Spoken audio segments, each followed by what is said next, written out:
one of my very first jobs, if I had a sick day, I knew that my boss would drive past my house to make sure that the car was in the driveway and that I was home, and wasn't so just a zero trust environment. And so I left because that person was not, as I said, leaders cast a shadow, positive or negative.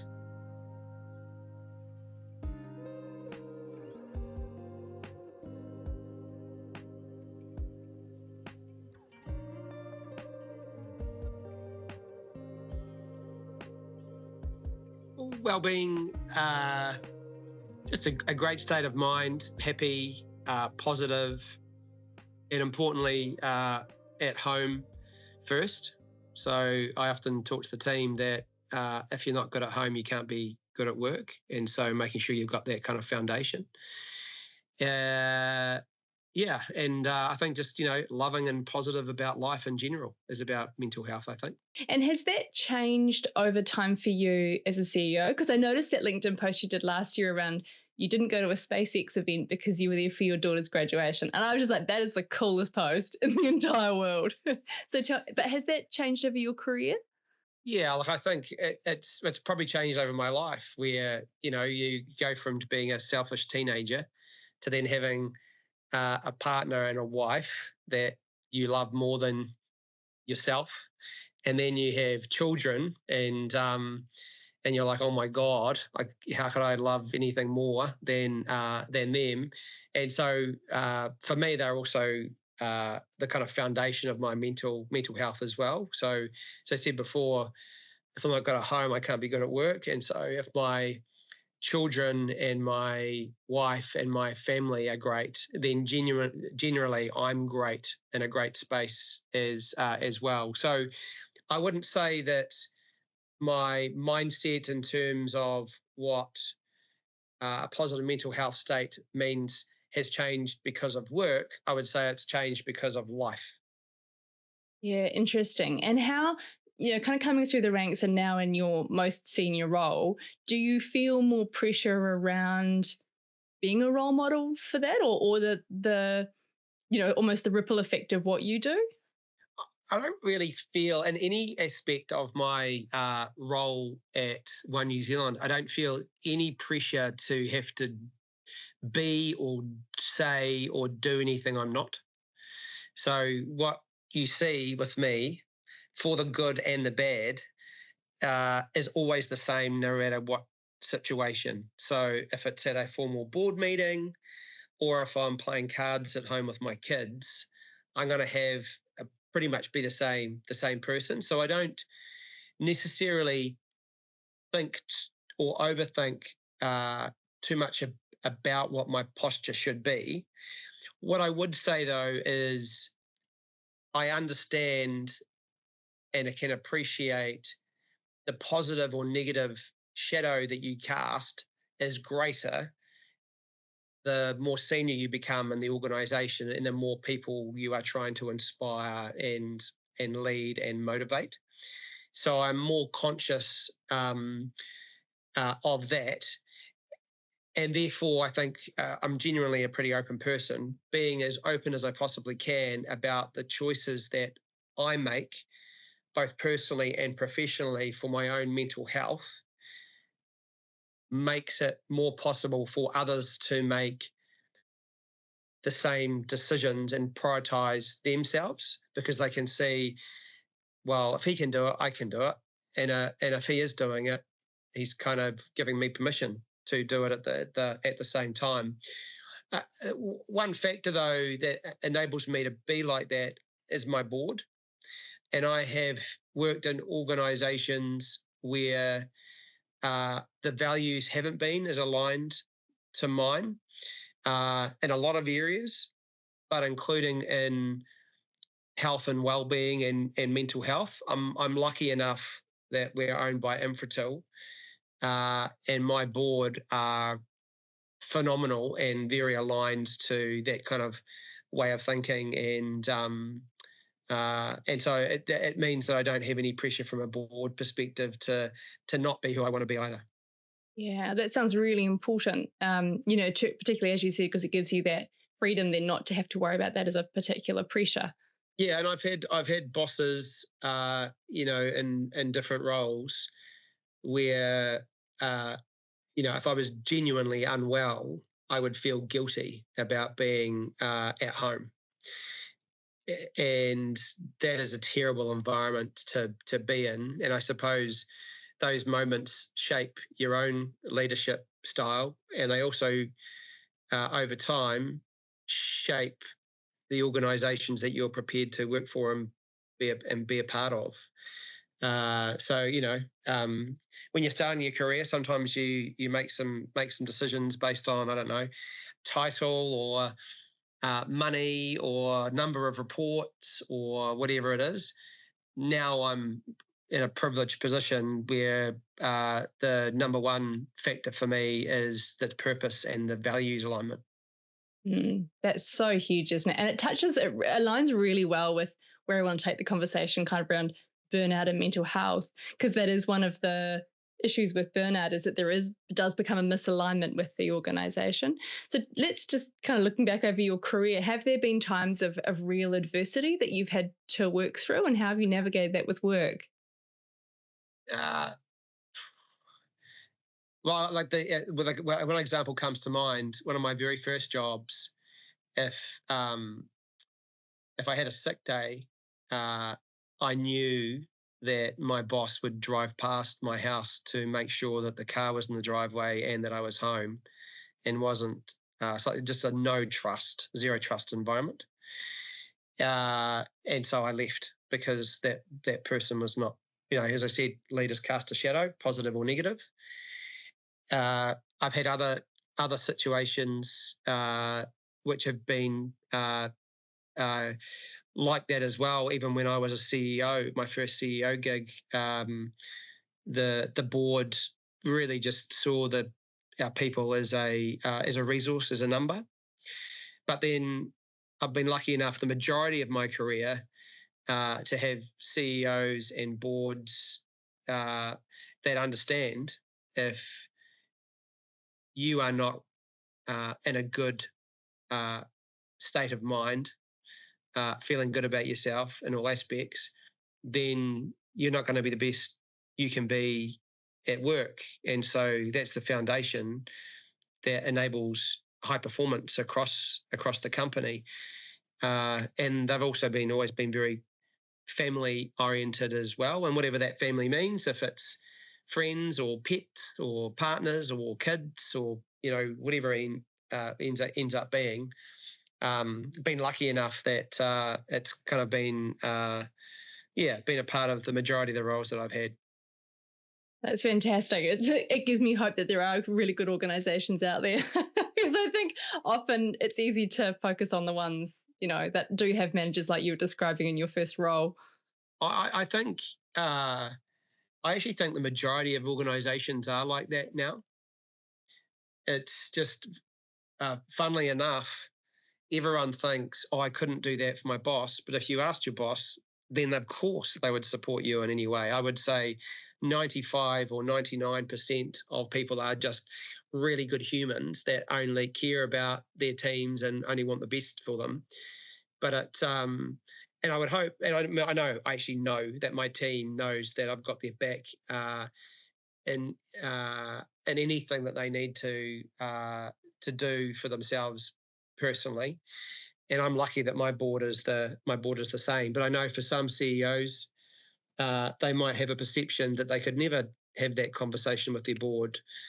When in fact, I think that's probably untrue. Their board would be supportive of them prioritizing their own mental health. Yeah, interesting. So looking out across your peers in similar kind of CEO roles in New Zealand or overseas, what do you see in terms of that stigma and mental health at the top? Probably the pressure to be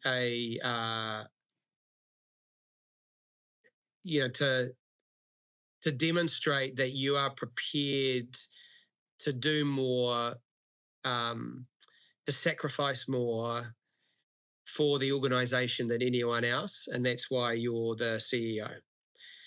And that, uh, I think that's old school.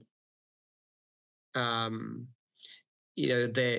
you needed as a CEO to work the longest hours, to make the toughest calls, to and I think that's old school management nowadays. Whereas most companies now actually understand that for you to be good at work, you need to be good at home first.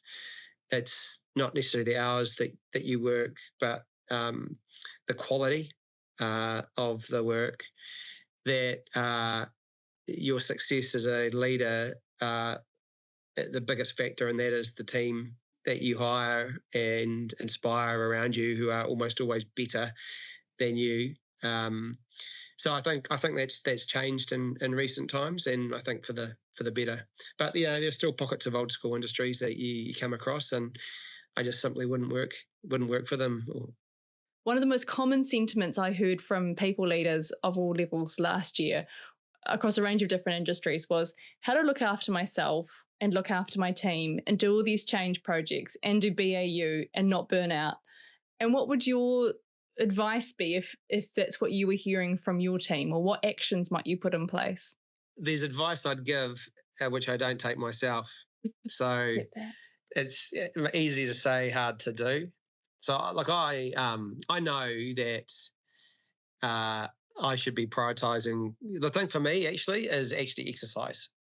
So doing exercise every morning. And then the thing for me at the end of the day is catching up with my family and just talking about the day. Actually, there are other parts as well. I quite like making the kids' lunches in the morning, like it's a contribution before the school. They should actually be making their own lunches now. Lazy, but I quite like that kind of contribution. So those little moments, I probably have traded off the exercise component to prioritize other things. And I know that's not right, because I know I'm a better dad, a better partner, a better boss when I'm feeling good about myself. And not just physically, but mentally. I find that my clarity of thought, I'm much more positive, energetic when I do exercise every day. But I always sacrifice it for others. If someone needs to have an early meeting, or the kids need some support, and that's probably a hard thing to reconcile for anyone. Most of us sacrifice ourselves for others, and that's actually not the right choice. But it's a hard one to make, because you always feel like, oh, when I'm prioritizing myself, I'm a bit selfish. But yeah, with my team, I try and lead by example. So I coach my kids' sports teams. I try and do that at least, for each of them for one sport. And I'll leave loudly on a Wednesday afternoon at 3:00. I'm off to go and coach cricket or rugby, or do whatever on to training. I've never missed an important moment for my wife or my children at school. And we were just discussing before, I had an opportunity to go and meet Elon Musk and watch a SpaceX rocket launch, but I decided to go to my daughter's year 6 graduation. Now, she doesn't know, unless she watches this video, that I'd missed it. I chose her over Elon Musk, because I didn't want her to feel guilty or grandstand that Dad's doing this for you. But I quietly said to her, when I knew that there was a conflict in the schedule, I said, "Hey, Elijah, this year 6 thing, is it a big deal?" She said, "Dad, it's the biggest day of my life." And as soon as she said that, I was like, there's just no choice. Of course I'm going to. And I'd have to say, the joy I got from her, so getting her certificate and doing her dance and being with her friends, so much better than watching a rocket launch. Well, I haven't seen a rocket launch, but who knows? But I reckon it would be. And then, but also I don't want to portray that I go to everything. So Eliza's got an athletics day coming up next week, all day. Rachel's going to manage to get there. I won't be there. Athletics really isn't her thing. She'll participate, but it's no big deal. So, and then other times I'll prioritize something for someone else in the family, and then I'll work late at night. and I'll make no excuses that actually I'm going to do emails from 9:30 to 11:30 and or some strategy work, and that's just the way it is. So I try and say to my team, um, try and make guilt-free choices. Uh, Prioritize home because you can't be good at work if you're not good at home first, and try not to get the two confused. The worst position you can be in is when you're at home and your kids or your wife are trying to have a conversation with you and you're on your phone, or you're at work and you're stressed or feeling guilty because you know that you need to be somewhere else, or you're letting someone down that you care about. Neither of those are good situations to be in. So I genuinely say to the team here, there's no such thing as work-life balance, just work-life choice. You seriously could bring your sleeping bag into work and never leave, and you'll never get through your work, and that's not healthy. I don't want you in this business unless you're feeling great about your home life in the first place. Now, tell me, you sound someone who is incredibly proactive. Would you take a duvet day if you felt like your mental health needed it? I absolutely would, and I would have no problems at all telling my team, telling the organisation, and telling my board, because like taking some time out because you know you need it. It's actually a better return on the investment that the organisation's making on you. Because if you don't, you know you're not going to be at your best.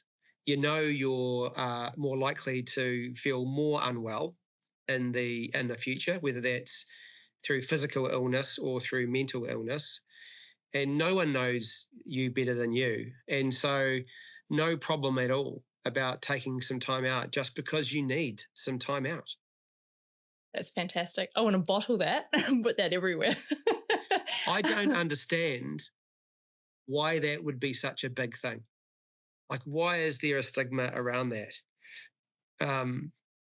All of us have busy, stressful lives, got stuff going on that we can control and can't control. All of us will react to it differently and differently at different times. I just think it's a fantastic investment. Yeah. And obviously that trickles down to the culture, because I'm reflecting on, I've been doing another project called 100 Conversations About Burnout with people who have been through burnout, and they're CEOs to a prosecutor in Queensland to, all kind of walks of life. And sort of the stories they told of the workplaces they were in and the lack of support they've got, and then the very long journey they've been on the other side, says to me that the culture just didn't get it and there wasn't that support in this. Obviously, that's something that you've fostered. Is there anything particular that you've done apart from all the amazing role modeling you do? I meet every single employee that comes into the organisation in their first day, and I tell them three things. The first one I tell them is you are unique. You've got a unique way of thinking, a unique background and experience, and celebrate that. The last thing we need in this organisation is 2,500 people who think and act in the same way. It's a data-driven fact that diversity of thought, diversity of background, diversity of experience, diversity of opinion leads to better customer outcomes. So celebrate who you are, and this organisation should create an environment for you to be your genuine self when you're at work. You don't need to be someone different at work. So that's point one. Point two, I'll tell them you're going to go into the organisation tomorrow and you're going to find things that don't make sense. And that's because they don't make sense. Someone put a process or policy in place. Might have been 3 months ago, could have been 3 years ago, that stopping you from being able to do your job. Disregard it. Just do the right thing. Like, even after 24 hours, you're a much better place than I am to do your job and make a call on what's best for the business or for the customer. And then the third thing is, there's no such thing as work-life balance, only work-life choice. I don't want you at work if you're not happy and good at home first. You will not be the best version of yourself at work if you're not good at home first. And then I give them some examples, like I've just shared with you, of the choices that I make. But their priorities don't have to be the same as me. Like, it's, children, but as I said, could be pets, family, friends, also yourself, going to the gym, going for a walk, taking a day out because you know that you need it. All of that, you are empowered and trusted, and the organization's got your back when those moments come up. So those are the three messages that I have been saying for the 6 years that I've been in the company, because I genuinely believe that they lead to high performance. It's a good thing to do, don't get me wrong, but it's also just a smart way to run your business. Like those empowering your people, celebrating their diversity, and making sure that they are mentally well, physically well, gets much better outcomes for the business. So it's a nice thing to do, but it's also just good business at the same time.